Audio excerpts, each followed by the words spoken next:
When the movie Matrix came out, it was actually a powerful sci-fi movie, a movie that showed so much of technology and the future of videography and storytelling. But what made the movie very powerful and interesting was actually about the storyline, the story of the movie. It was actually about a system of machines against humans.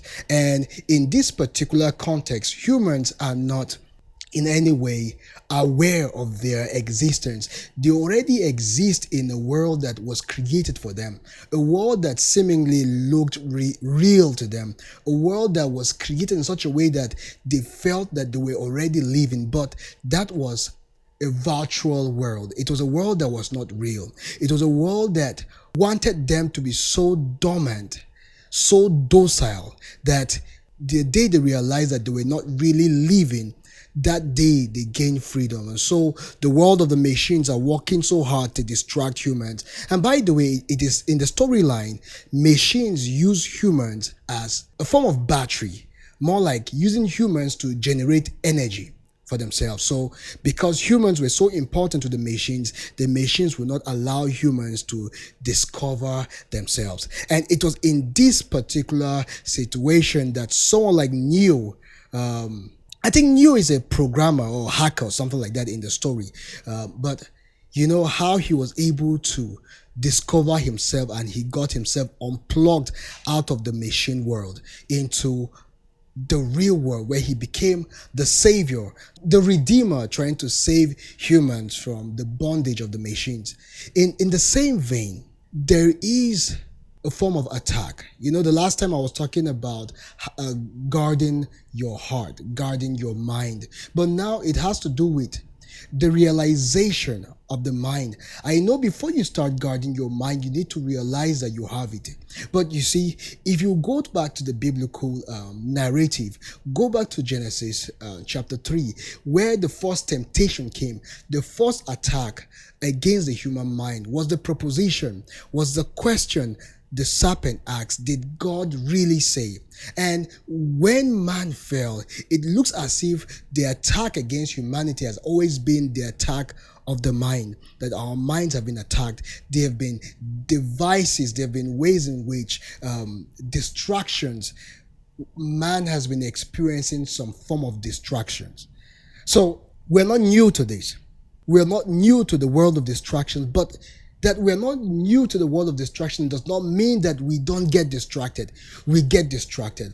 The world of our phones, the world of movies, the satellite television we have, the different kind of music. Technology is actually supposed to bring us into the realm of rest. But this rest is more like a mirage. We cannot acquire rest. And while in the seminary, I read from a book where a Jewish writer proposing the concept of shalom, the concept of peace, the concept of the rest of God, is that with all of the advancement and our technological advancement, technology is to bring us to that point of rest where machines are working for us while we look up to God, while we worship, while we stare into his face and enjoy him. But with the advent of technology and all that we're enjoying today, it seems to be that the machines we've created are the ones sucking up our energy. We have so created our machines that it now looks as if we have gone back to the world of Matrix, where machines are now using us, and they will not want us to discover ourselves. They will not want us to experience reality, because reality is actually the realm of God, where God exists. And that is where our heart is being fought not to experience. Romans chapter 12 from verse 1 and 2 speaks about the patterns of the world. The world has its patterns. And I tell you, every century, every year, as long as time still exists, there is an order fighting against self-discovery. There is an order fighting against you becoming free, your freedom, the freedom of your mind.